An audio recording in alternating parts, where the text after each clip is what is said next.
오늘 본문은 다윗이 유다 광야에 있을 때 쓴 시라고 되어 있습니다. 고통 속에서 하나님을 의지하는 마음으로 한 절 한 절 이 시를 써내려 간 것입니다. 다윗은 일생 중에서 가장 지독한 순간이 있었는데 그것은 바로 자신을 죽이고자 한 사울 왕의 위협을 받던 시기였습니다. 엄청난 생명의 위협 속에서 두려울 수밖에 없었고 긴박한 순간 속에서 살기 위해 몸부림을 쳐야 했습니다. 성공 같은 것은 기대도 하지 않고 살 수만 있다면 얼마나 좋을까, 자신의 생명을 지키기 위해서 노력을 했습니다. 그래서 다윗은 자신을 도와주려는 요나단에게 이런 말을 합니다. 사무엘상 20장 3절에 그러나 진실로 여호와의 살아계심과 내 생명을 두고 맹세하노니 나와 죽음의 사이는 한 걸음뿐이니라, 이렇게 표현을 합니다. 바로 한 걸음만 가면 죽을 것 같은 그 두려움이 다윗의 인생을 붙들고 있었음을 말씀하고 있는 것입니다. 요나단의 도움을 받아서 아버지 사울 왕이 다윗을 죽이려는 것을 요나단이 돕는 일을 통해서 다윗은 겨우겨우 생명을 면하게 됩니다. 사울이 자신을 죽이려는 마음을 품은 것을 요나단을 통해서 듣게 된 다윗은 즉시 제사장 아히멜렉이 있는 노브로 피신을 하게 됩니다. 그곳에서 아히멜렉이 수행원이 하나 없이 다윗이 다가온 것을 보고 의아해합니다. 어찌된 일이냐 물어봐도 다윗은 속마음을 얘기할 수가 없습니다. 혹시라도 아히멜렉이 마음을 변하여서 사울왕에게 고발이라도 하면 자기는 그 즉시 죽을 수 있기 때문입니다. 그래서 속마음도 내비치지 못한 채 그 아히멜렉에게 도움을 요청합니다. 그때 먹은 것이 하나님께 바쳐진 거룩한 떡이었습니다. 그것 겨우 얻어먹고 그리고 가지고 있는 무기가 있는지를 묻자 제사장이 내준 것이 바로 골리앗의 칼이었습니다. 골리앗을 죽이고 나서 얻게 된 이 전리품인 칼을 지금까지 이 제사장이 보관하고 있었습니다. 그래서 다윗은 아무것도 가지고 있지 못한 채 겨우 골리앗의 큰 검 하나 붙들고 살기 위해 도망가게 되는데 그곳이 바로 가드왕 아기스에 있는 그 이국 타국 나라였습니다. 그러니 자신의 고국을 떠나서 아무도 알지 못하는 이방 나라로 도망가면서 다윗의 마음이 얼마나 비참하고 두렵고 괴로웠겠습니까? 그 심정이 오늘 이 본문 말씀에 잘 담겨져 있습니다. 하나님에 대한 간절한 사모함, 그분의 구원과 도우심을 요청하는 마음이 아주 절절하게 나와 있습니다. 사울왕이 완전히 귀신 들려서 제정신이 아니고 자신의 왕권을 지키기 위해서라면 닥치는 대로 제사장이고 누구고 다 죽여나가면서 추격해오니 아니 입이 바싹바싹 마르고 어찌할 바를 모른 채 주님 한 분만 붙들고 있는 것입니다. 그러니 다윗을 붙들고 있는 것은 간절함입니다. 살고자 하는 간절함, 그 살고자 하는 간절함이 어떻게든 주님의 은혜를 받아 누리고자 하는 영적인 간절함으로 변화되는 내용이 오늘 본문에 잘 기록되어 있습니다. 과거 1989년 12월에 서초동에 있던 삼풍백화점이 붕괴되었습니다. 제가 왜 붕괴되었는지를 보니까 4층 건물의 종합 상가로 세워진 건물이었는데 여기에 욕심을 낸 것입니다. 한 층을 더 올려서 백화점으로 쓰려고 무리하게 이것을 시공하고 덧붙이다가 나중에 이 하중을 견디지 못하고 한 번에 무너져 내린 것입니다. 시공사에서 안 된다고 한 것을 자기 계열 회사에게 맡겨서 무리하게 일을 진행하다가 결국은 대형 사고가 벌어진 것입니다. 그때에 얼마나 많은 사람들이 다치고 죽었는지 이루 말할 수 없습니다.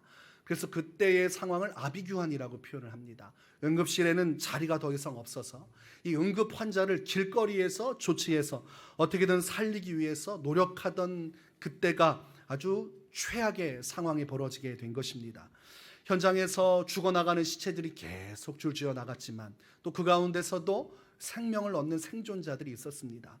그래서 우리가 생각할 때에 생존자 3명을 여러분 기억할 겁니다. 이름은 몰라도 한 3명 정도가 그때 살아남았다는 것을 여러분이 매체를 통해서 본 것이 기억날 겁니다. 그때의 그 사고가 발생한 지 9일째 생존자가 나왔고 또 11일째도 생존자가 나왔습니다. 그리고 더 이상은 살아있는 사람은 없을 것이다. 저렇게 주저앉았고 구할 때는 다 구했는데 어디서 사람이 살아있겠는가, 다 포기하고 있었던 때 17일째가 되던 날 최후의 생존자가 나타나게 됩니다. 그분의 이름이 박승현이라는 분입니다. 근데 그분이 구조된 이후에 이런 말을 합니다. 사고 때 저는 몰랐던 강한 생존 의욕을 느꼈습니다. 매몰된 현장 주변에는 부엌용 칼과 깨진 유리컵 같은 주방용품밖에 없었습니다. 정말 그걸 씹어 먹으면서라도 살고 싶었습니다. 자신의 살고자 하는 간절함이 얼마나 컸는지를 우리가 이 내용을 통해서 이해할 수가 있습니다. 17일 동안 살기 위해서 간절히 최선의 노력을 다해서 어떻게든 살고자 했더니 그곳에서 생명을 붙여 살아남을 수 있었습니다. 우리가 인생을 살면서 어려운 일을 참 많이 겪지요. 그러나 우리가 그 모든 순간에 우리의 간절함이 그 모든 위기를 극복한 힘이 되었다는 것을 우리 또한 기억을 할 것입니다. 정말 절실했던 그때, 정말 간절했던 그때에 우리의 마음이 힘을 더하고 모든 것에 최선을 다할 수 있게끔 우리에게 뒤에서 밀어주는 능력이 되었습니다.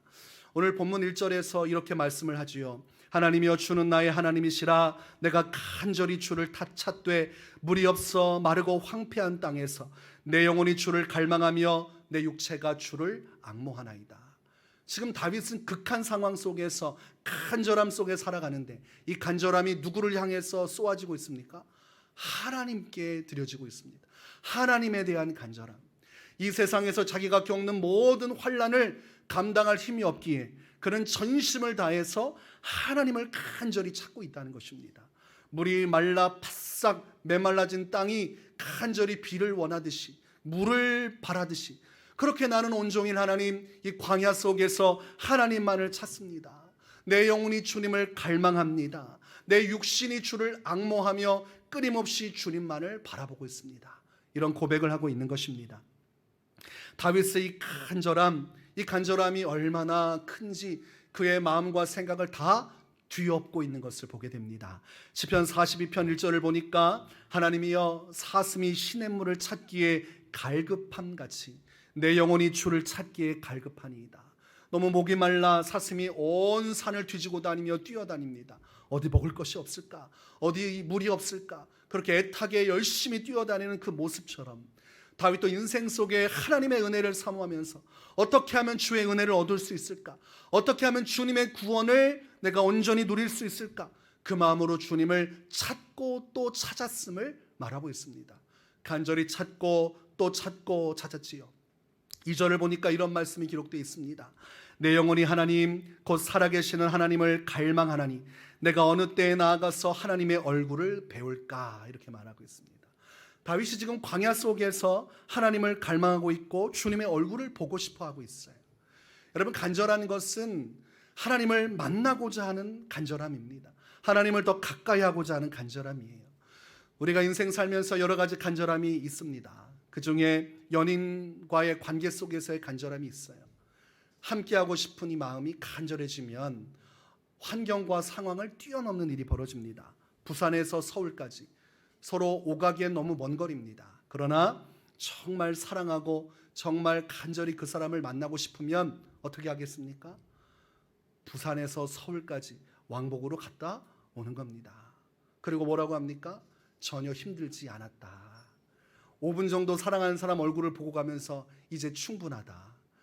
삼자에서 봤을 때는 미친 사람 아닙니까? 그날 할 일도 많은데 부산에서 서울까지 갔다가 그 몇 시간씩을 왔다 갔다 하는 거 부모님이 알면 얼마나 속상해 하겠습니까? 지금까지 그렇게 공부했으면 서울대는 3번 그렇게 합격했을 텐데 그 열정을 볼 때 사람들은 이해를 못하지요. 그러나 정말 간절하면 매일마다도 부산에서 서울까지 오가면서까지 만나고 가는 것입니다. 이게 사람 간의 관계에서의 간절함이 어떻게 현실을 뒤바꿀 수 있는가, 그것을 보여주는 것이죠. 맛집 하나가 유명해지면 난리가 납니다. 참 신기한 것은 줄을 서가면서까지 먹는다는 거예요. 그러니까 나중에는 번호표를 나눠줍니다. 번호표를 봤는데 40번, 50번 있어도 묵묵히 밖에서 기다리면서 그 맛집 줄 하나 붙들고 있는 사람들이 꽤 많습니다. 아주 맛집이 유명했는데 제주도로 이사를 가게 되면 어떻게 합니까? 제주도 여행 계획을 세워서 그 맛집을 가는 일정을 꼭 집어넣습니다. 그래서 그 집에 가서 먹는데 사람들이 워낙 줄이 많이 서니까 그 앞에 텐트를 치고 밤새 거기서 기다리고 있다가 첫 줄을 서서 그 음식 맛집에 그 돈가스 하나 먹으려고 가는 사람들이 있습니다. 여러분도 그런 열정으로 맛집을 찾아본 적이 있으십니까? 기다리면서도 간절하니까 시간이 지나가도 아깝다는 생각이 들지 않는 것이죠. 그 간절함이라는 것이 어떻게 우리의 인생 가운데 드러나고 나타내는가를 보여주는 것입니다. 제가 신천교회 부교육자로 지원을 했을 때 나중에 면접도 잘 끝나고 사역지에 배정되고 그렇게 사역을 하고 나서 훗날에 제가 왜 합격을 하게 되었는지를 들었습니다. 한 가지였습니다. 제게 간절함이 보였다는 거예요. 간절함. 그때 절실함이 있었습니다. 여러 가지 결혼도 늦고 그리고 작년 사역을 하기에는 너무 많은 시간이 지났고 목사 안수를 빨리 받아야 되는데 여러 가지 일이 꼬여져서 제 동기보다 목사 안수 시일이 늦어졌습니다. 목사 안수 시일이 늦어지면 여러 가지로 어려움이 생깁니다. 그러니까 목사 안수 늦었지요. 결혼도 늦었지요. 내 마음속에 비전과 꿈은 있는데 누가 알아줍니까? 하나님 앞에서 골방에 들어가서 성전에서 항상 어떻게 하면 좋습니까? 기도하던 찰나에 하나님께서 길을 열어주시는 것을 보았으니 하나님의 뜻이라면 꼭 하나님 이 교회 사역을 연결해 주십시오. 이런 마음으로 지원을 한 겁니다. 근데 그때 제 눈에 아주 불이 타올랐단 말이에요. 역대 여러 가지 목회자들이 있었지만 그 중에서 아마 제가 제일 절실했던 걸로 보입니다. 그러니까 그렇게 후일담으로 얘기를 해주시죠. 이거 제가 직접 들은 건 아닙니다. 다른 교역자들이 옆에서 수행을 하다가 여러 가지 제 이야기를 꺼내실 때 그런 이야기를 들었다는 것을 들었습니다. 절실했다. 그때 제가 기억나는 말이 있어요. 제가 이런 말을 했던 걸로 기억나요. 지금까지 저는 하나님을 섬기면서 수없이 희생하고 아무도 알아주지 않으면서 인생을 살아왔습니다. 그러나 목사님, 저는 이번 기회는 저를 위해서 제 자신의 사역을 위해서 정말 한 번쯤은 제가 원하는 사역지에서 마음껏 사역을 해보고 싶습니다. 너무 좀 비굴하지 않습니까? 근데 이 얘기를 제가 했어요. 그리고 뭐라고 했냐면 어떻게 하면 제가 이 교회 사역을 할 수 있겠습니까? 그러니까 좀 충격을 받으셨던 것 같아요. 아니 이다지도 간절하던 말인가? 대부분 와서 대답한 것만 하고 가는데 제가 막 뜨거운 눈빛으로 어떻게든 여기에서 사역을 하겠다고 하니까 그때 아마 그것이 절실하게 느껴졌던 것 같습니다. 이 간절함으로 나아가면 놀라운 일들이 벌어지는데 신앙도 똑같습니다. 하나님 앞에 간절함으로 나가면 하나님은 우리의 간절함을 통해 놀라운 일을 베풀어 주시는 거예요. 우리 하나님, 우리가 육적인 간절함 속에 매여 있는 것보다 더 높은 차원의 간절함을 가지고 살아가기를 원하십니다. 마태복음 4장 4절을 보니까 사람이 떡으로만 살 것이 아니요 하나님의 입으로부터 나오는 모든 말씀으로 살 것이니라, 이렇게 말씀하고 있습니다. 그러니 우리가 육신에 속한 간절함에 매여서 사는 인생으로 끝나는 것이 아니라 우리의 진정한 간절함은 영적인 영역으로 들어가서 하나님을 향한 그 은혜를 향한 간절함으로 이루어지고 우리 안에서 나타나야 한다고 예수님은 말씀을 하고 있습니다. 오늘날 한국교회가 이렇게 놀랍게 성장을 이루고 하나님의 복을 누리게 된 것은 우리의 믿음의 선배들, 믿음의 선조들이 가졌던 신앙의 간절함 때문이었습니다. 추운 겨울날 손이 꽁꽁 얼어붙고 다리가 차가워서 어찌할 바 모르는 그 상황에도 성전에 오랜 기간 걸어가서 그곳에서 두 손을 비비면서 기도하고 무릎으로 주님을 찾았던 그 간절한 신앙의 사모함, 간절한 주님의 은혜를 향한 마음이 오늘날 이렇게 놀라운 하나님의 영광을 우리나라 가운데 허락한 것입니다. 이것을 사람들이 자신의 영광으로 취하고 이것이 정치적인 부분으로 해석되려 하지만 아닙니다.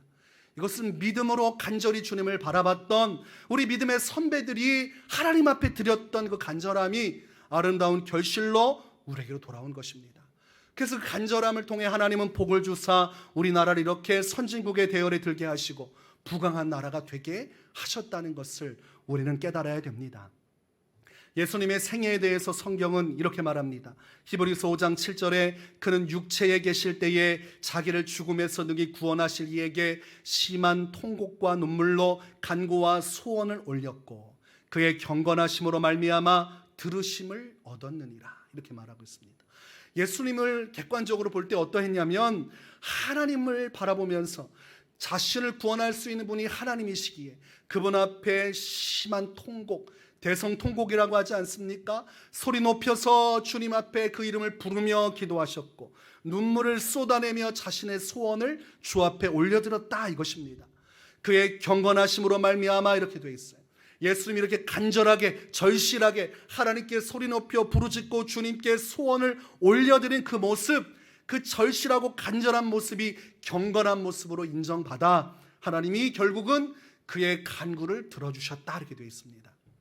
예수님을 십자가에서 죽게 하셨지만 예수님의 간절한 소원을 들으시고 그를 3일 만에 부활하게 하사 인류의 구원자가 되게 하셨고 예수님의 소원을 따라 영원한 생명의 길을 열어주신 것입니다.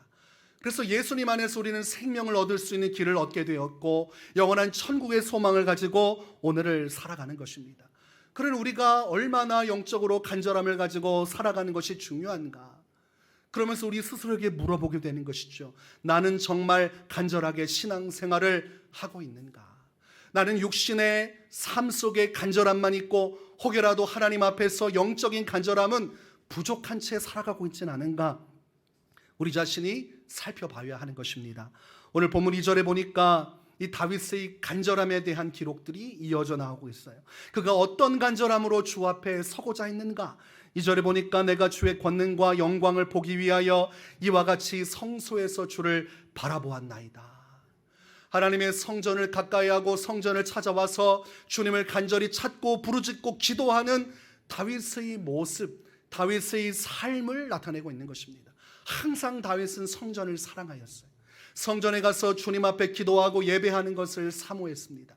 그래서 온통 그의 인생은 하나님의 성전을 향한 성전 속에서 주님을 높이는 그 모든 것이 가장 최우선의 삶이었다고 할 수 있습니다. 광야 한가운데서도 주의 성소를 바라보며 하나님을 찾고 또 찾는 다윗의 심령을 우리가 느낄 수가 있습니다. 우리가 열왕기상 8장 29절과 30절을 보면 성전 건축을 완공한 후에 솔로몬이 이런 기도를 합니다. 주께서 전에 말씀하시기를 내 이름이 거기 있으리라 하신 곳 이 성전을 향하여 주의 눈이 주야로 보시오며 주의 종이 이곳을 향하여 비는 기도를 들으시옵소서. 주의 종과 주의 백성 이스라엘이 이곳을 향하여 기도할 때에 주는 그 간구함을 들으시되 주께서 계신 곳 하늘에서 들으시고 들으시사 사하여 주옵소서. 하나님은 성전을 바라보시고 또한 이 왕과 그의 백성들은 성전을 바라보고 그 안에서 주님을 바라봅니다. 이 성전이란 매개체를 통해서 하나님과 온전히 만나는 영적 경험을 하게 되는 것입니다. 이 성전 중심의 신앙은 굉장히 중요합니다. 성전은 하나님을 향한 마음을 모아두는 곳이에요.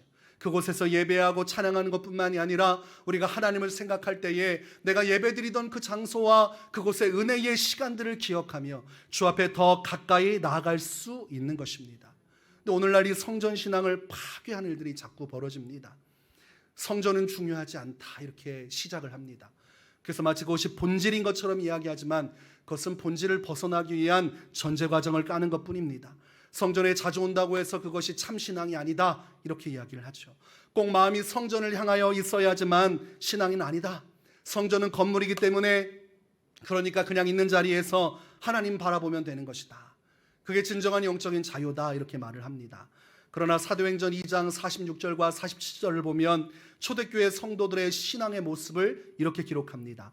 날마다 마음을 같이하여 성전에 모이기를 힘쓰고 집에서 떡을 떼며 기쁨과 순전한 마음으로 음식을 먹고 하나님을 찬미하며 또 온 백성에게 칭송을 받으니 주께서 구원받는 사람을 날마다 더하게 하시니라.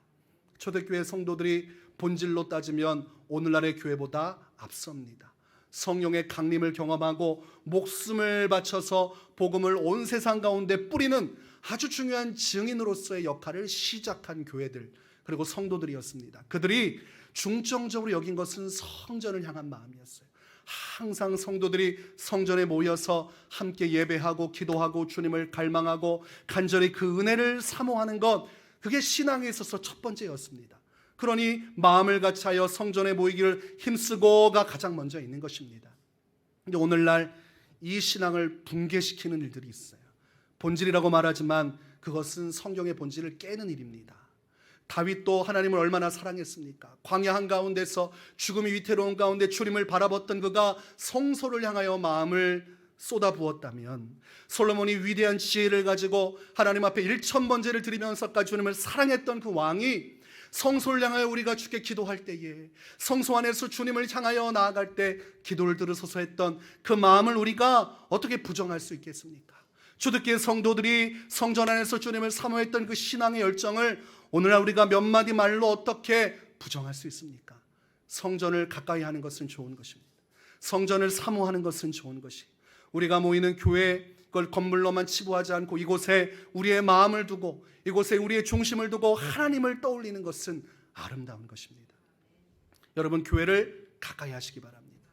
그리고 혹이라도 교회 오지 못하는 상황이면 내가 예배하던 그 성전을 그리워하는 마음으로 여러분이 있는 자리에서 성전을 바라보며 함께한 성도들의 모습을 가슴속에 품고 기도하고 다시 모일 그날을 사모하셔야 됩니다.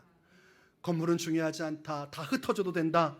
흩어지면 다 한 명 한 명이 어둠의 권세에 먹혀버리게 되어 있습니다. 그리고 누구도 도와주지를 못합니다. 함께 모여 거룩한 주님을 갈망하는 것, 이것이 다윗의 간절함이었어요. 성전을 향한 간절함, 그것이 곧 주님을 향한 간절함이었음을 우리는 깨달아야 됩니다.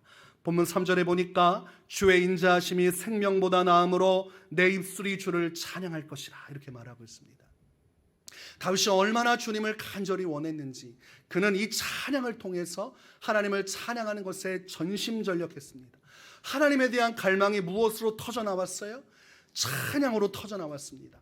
여러분, 하나님을 진실로 갈망하면 무언가를 해야 되는데 성경은 그것이 찬양이라고 얘기합니다. 내 영혼아 주를 송축하라. 이 다윗은 기쁠 때마다 이 마음을 어찌하지 못하고 춤을 추면서 두 손을 높이 들고 모든 악기를 동원해서 주님을 찬양했습니다. 신앙의 간절함은 찬양으로 나타나야 하는 것입니다. 4절에 보니까 이러므로 나의 평생의 주를 송축하며 주의 이름으로 말미암아 나의 손을 들리이다. 교회에서 손 들고 기도하면, 찬양하면 과거에는 이상하다 생각했습니다. 교회에서 드럼이 나오고 일렉기타가 나오면 이상하다고 생각했어요. 그래서 20, 30년 전에 경배와 찬양이 한참 부흥할 때 각 전국에 있는 교회마다 아주 고역이었습니다. 아니, 피아노를 치우고 악기 하나 들어오는데 교회가 난리가 나는 거예요. 두 쪽으로 나눠지고 분열이 생기고 세상 악기가 들어온다, 이런 난리가 났습니다. 아니, 세상적으로 찬양하는 거고 교회가 쓰는 악기가 있는데 어떻게 그럴 수 있느냐? 그래서 제가 고등학교 때 다녔던 그리스도 교회, 그리스도파라는 이 교단이 있는데 거기는 악기파와 무악기파로 나눠집니다. 악기 없이 예배하는 그런 모임이 있고 악기를 가지고 예배하는 모임이 있어요. 이 악기 하나 가지고도 교회가 분열이 된 겁니다. 그러나 우리의 신앙은 우리의 상식과 우리의 경험이 아니라 말씀에 의한 것이, 다윗이 어떻게 주님을 찬송했는가? 모든 악기를 동원해서 평생 동안 내가 손을 높이 들지라도 주님만을 찬양하겠다. 이것이 다윗의 고백이었어요. 많은 백성들 앞에서 왕의 체면이 있는데 덩실덩실 춤을 추다가 바지 옷 매무새가 흐트러지고 온몸에 이 중요한 부위를 노출시킬 만큼 위급한 상황이 왔음에도 그것도 모르고 그렇게 하나님을 찬양하다가 아내가 그것을 보고 비웃었습니다. 여러분, 우리가 진실로 하나님 앞에 우리의 간절함을 어떻게 표현해야 할까? 다윗의 신앙을 우리가 이어받는다면 찬양해야 합니다. 찬양은 나를 위해 하는 것이 아니에요. 내가 기분이 좋지 않으면 안 하고 기분이 좋으면 하는 것이 아니라 나의 기분과 상관없이 주님을 찬양하는 것입니다. 그것이 내 신앙이 되고 그 찬양의 간절함 속에 주님은 임재하시는 것입니다. 시편 22편 3절에 이스라엘의 찬송 중에 계시는 주여 주는 거룩하시니이다. 성경이 분명히 전제로 하는 것은 찬양하면 주님이 그 찬양 속에 임재하시고 함께 하신다, 이렇게 말씀하는 것이, 하나님은 우리에게 찬송을 받기 위해 우리를 창조하셨다고 성경은 말씀합니다. 우리의 찬양을 받기 위해 창조하셨는데 우리가 피조물로서 하나님을 찬양하지 않는다면 창조의 섭리에 어긋나는 것입니다. 그러니 우리는 마음껏 온몸과 온 악기를 다 동원해서 주님을 찬양해야 되는 것이죠. 제가 청소년부 사역을 할 때 가장 힘들었던 것이 아이들이 찬양을 하지 않는 거예요. 찬양하자고 그러면 고개를 푹 숙이고 굉장히 음침하게 있는 거예요. 이상하다. 쟤들의 뇌 구조는 조금 이상한 게 아닌가. 좀 전까지만 해도 좋다고 막 떠들어대고 깔깔깔 대다가 찬양만 시작하면 고개를 숙이고 굉장히 엄숙해지는 거예요. 그래서 한번 나중에 노래방에 데리고 갔더니 아이고야, 깜짝 놀랐습니다. 아이들이 막 탬버린 치고 춤추고 뛰어다니고. 그때 제가 그랬어요. 야, 이렇게 좀 찬양 좀 하면 안 되겠느냐. 한번 장기자랑을 했는데 그때 뭐 이렇게 한 걸그룹이 엉덩이 춤 추는 게 있었어요.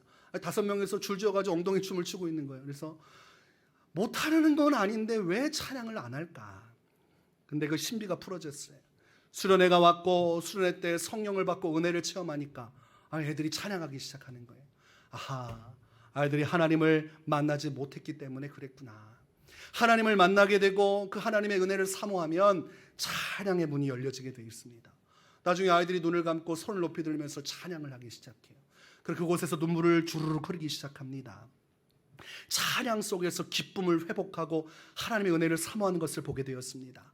본문 5절에 기록하기를 골수와 기름진 것을 먹음과 같이 나의 영혼이 만족할 것이라. 나의 입이 기쁜 입술로 주를 찬송하되. 찬송하는 기쁨이 있는 것입니다. 그 안에서 만족을 누리는 것이에요. 그래서 우리가 찬양하는 것 아주 중요한 것입니다. 내 영혼이 만족을 누리고 기쁘고 회복될 수 있는 것, 이 찬양 속에 임하시는 주님의 능력 가운데 이루어지는 것입니다. 찬양은 곡조가 달린 기도라고 그래요. 이 찬양하는 아주 좋은 내용들이 있습니다. 오랜 믿음의 선배들이 자신의 깊은 묵상을 담은 신앙의 고백이 있어요. 찬송가를 묵상해 보십시오. 다 성경 말씀에 있는 내용들을 압축해서 집어넣는 거예요. CCM도 마찬가지입니다. 일상 속에서 내가 만난 하나님에 대한 것들을 시적으로 풀어서 그렇게 우리의 정말로 하나님을 향한 간절함을 잘 녹여낸 것이 찬양의 내용들입니다. 그러나 여러분, 우리 일상 가운데 찬양이 회복될 때 우리는 그 속에서 주님을 온전히 만나게 되는 것입니다. 우리의 간절함은 하나님을 향한 찬양으로 날마다 드려져야 되는 것입니다. 본문 6절에 보니까 내가 나의 침상에서 주를 기억하며 새벽에 주의 말씀을 작은 소리로 읊조릴 때에 하오리니, 이렇게 말하고 있습니다. 침상에서 주님을 기억하고 있는데 그것이 어디로 이어집니까? 주의 말씀을 향한 작은 소리로 그 말씀을 읊조리는 것으로 연결되고 있습니다. 하나님을 간절히 사모하니 지금 무엇을 또 사모하고 있어요? 그분의 말씀을 사모하는 길로 나아가고 있는 것입니다. 하나님을 사모하고 그에 대한 간절함이 있으면 우리는 말씀으로 나가야 됩니다. 나는 주님을 사모하지만 말씀으로는 가지 않겠다. 그것은 다윗의 신앙이 아니에요. 또한 성경이 우리에게 요구하는 신앙이 아닙니다. 다윗은 밤에서 새벽에 이르기까지, 새벽에서 아침에 이르기까지 날마다 주님을 너무나 간절히 원했기에 그분이 자기에게 주신 그 말씀을 생각하고 또 생각했습니다. 하나님이 무엇을 원하시는가? 하나님 내게 어떻게 살아가라고 말씀하시는가? 성령은 내게 무엇을 말씀하시는가? 그것을 읊조리며 말씀 속에 주님을 바라봤던 사람이었습니다.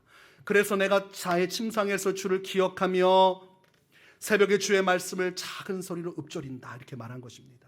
시편 143편 8절에 아침에 나로 하여금 주의 인자한 말씀을 듣게 하소서. 내가 주를 의뢰함이니이다. 내가 다닐 길을 알게 하소서. 내가 내 영혼을 주께 드림이니이다. 아침에 눈을 떠도 주의 말씀을 살피며 그 말씀을 사모하고 있는 것입니다. 아침에도 점심에도 저녁에도 침상 속에서도 자다가 깬 새벽에도 하나님의 말씀을 가까이 한 사람, 그 간절함 속에 주님의 말씀을 읊조린 사람, 그 사람이 다윗입니다. 시편 1편 1절과 2절에 기록하기를 복 있는 사람은 악인들의 꾀를 따르지 아니하며 죄인들의 길에 서지 아니하며 오만한 자들의 자리에 앉지 아니하고 오직 여호와의 율법을 즐거워하여 그의 율법을 주야로 묵상하는도다. 하나님의 말씀을 묵상하는 이 간절함, 그 신앙이야말로 우리 인생에 복을 준다는 거예요. 그 복을 통해서 우리 인생은 기뻐하고 주님의 살아계심을 경험할 수 있다고 말씀하고 있는 것입니다. 여러분, 말씀에는 얼마나 큰 은혜가 있는지, 말씀을 가까이 하고 그 말씀을 사모하고 간절히 찾고 찾으면 그 말씀이 꿀송이보다 달게 우리에게 느껴지는 것입니다. 이 영적인 기쁨이 있다는 것이에요.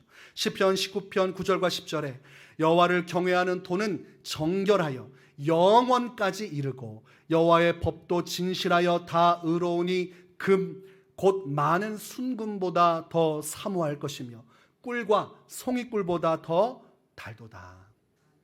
꿀을 드셔보신 적 있으시죠? 딱 찍어 먹으면 얼마나 달달합니까? 꿀차 뜨끈하게 먹으면 얼마나 기분이 좋습니까? 하나님의 말씀이 그렇게 달다는 거예요.